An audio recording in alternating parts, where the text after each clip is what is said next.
Good morning. আজকে ভাইজাকে আমাদের শেষ দিন। আমরা এখান থেকে এখন চেক আউট করছি, আমাদের সবার ব্রেকফাস্ট ডান।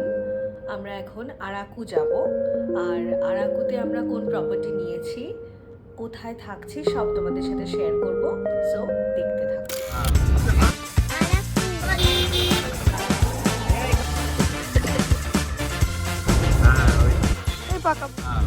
आना के बाद जाना ना, थोड़ा कम करना। हाँ ठीक। तुम डेली जा।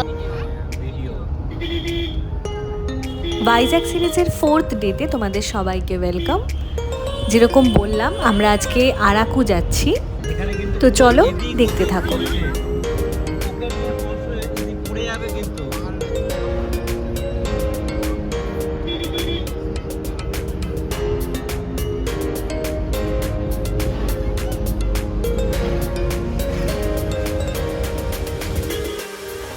পাহাড়ি রাস্তায় ওঠার আগে এই মন্দিরটা পড়ে, আর আমরা দেখলাম প্রত্যেকটা গাড়ি ওখানে দাঁড়িয়ে তার ড্রাইভাররা গিয়ে ওখানে প্রণাম করে কিছু দক্ষিণা দিয়ে আসছে।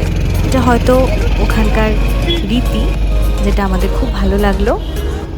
তো আমরাও সেরকম করে আবার এই দেখো পাহাড়ি রাস্তায় উঠে গেছি।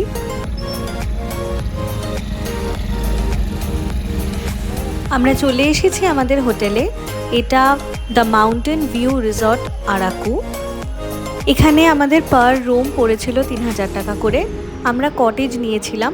তোমরা যদি অন্য রুম নিতে চাও সেক্ষেত্রে ভাড়া ডিফার করবে, আর এমনিও কিন্তু সিজন ওয়াইজ ভাড়া ডিফার করতে পারে।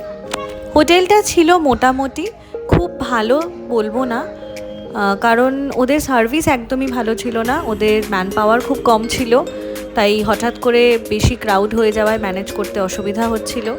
বাকি ভিউ ওয়াইজ ঠিকঠাক ছিল।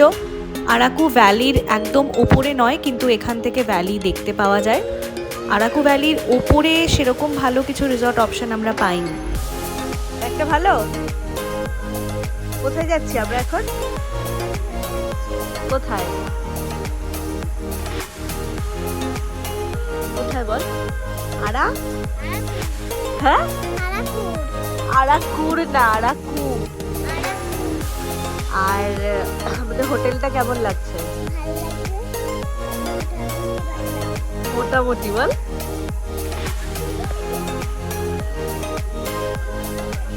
ভাইজ্যাক থেকে আরাকু আমরা এসেছিলাম গাড়িতে। আমাদের মোটামুটি 3 ঘন্টা মতো সময় লেগেছিল। তোমরা চাইলে ট্রেনেও আসতে পারো। আমরা ভিস্তাডোম কোচে টিকিট পাইনি বলে আমরা ট্রেনে আসিনি, গাড়িতেই এসেছি। তোমরা যদি একটু আগে থেকে বুকিং করে নাও তোমরা পেয়ে যাবে, কারণ একটাই কোচ থাকে, খুব হাই ডিমান্ড থাকে। খুব সুন্দর ট্রেন জার্নিটা আমার শোনা, তো তোমরা সেটা এক্সপিরিয়েন্স করতেই পারো।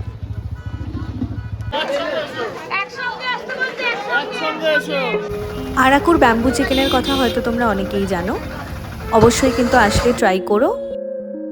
দেখো, কথা বলতে বলতে চলে এসেছি আরাকুর সব থেকে ফেমাস ট্যুরিস্ট স্পট বোরা কেভে।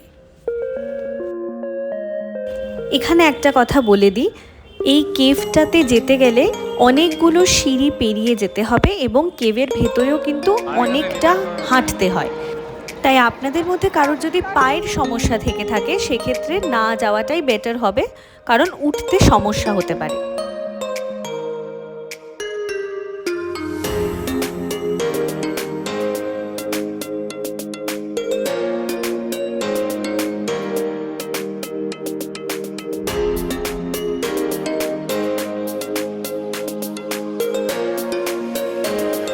তোমরা অনেকেই হয়তো জানবে, এটা কিন্তু largest and deepest limestone cave in India.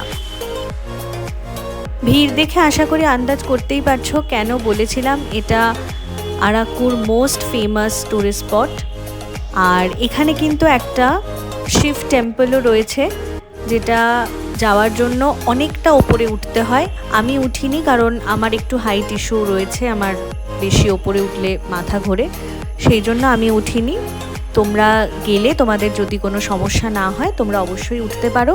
বাকি পুরো কেভটাই কিন্তু মানে একটা আর্ট পিস। প্রত্যেকটা জিনিস ক্রিয়েটেড বাই নেচার। দেখে ফিরতে ফিরতে সন্ধে হয়ে গেছিলো, আর এই রকম অন্ধকার রাস্তা দিয়ে আমরা যখন ফিরছিলাম, এটা কিন্তু একটা দারুণ এক্সপিরিয়েন্স ছিল।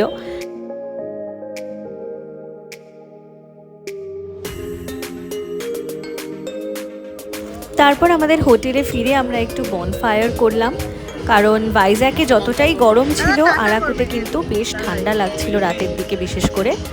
বনফায়ার করলাম, নিজেদের মতো গল্প আড্ডা দিলাম। এইভাবেই আমাদের দিনটা আজকে শেষ হয়ে গেল। আমরা যেহেতু অনেকটা জার্নি করে এসেছিলাম, তাই আর বেশি সাইট সিন আজকে রাখিনি, একটু রিল্যাক্স করে আড্ডা দিয়ে আজকের দিনটা এখানেই শেষ করলাম। দেখা হবে তোমাদের সাথে ভাইজ্যাগের পরের পার্টে, আরাকু ডে 2-তে। আমার ভিডিও যাদের ভালো লাগছে তারা প্লিজ আমার চ্যানেলটা সাবস্ক্রাইব করে দিও, আর অবশ্যই ভিডিওতে লাইক করবে, কমেন্ট করবে, আর বন্ধু বান্ধবদের সাথে শেয়ার করতে কিন্তু ভুলো না।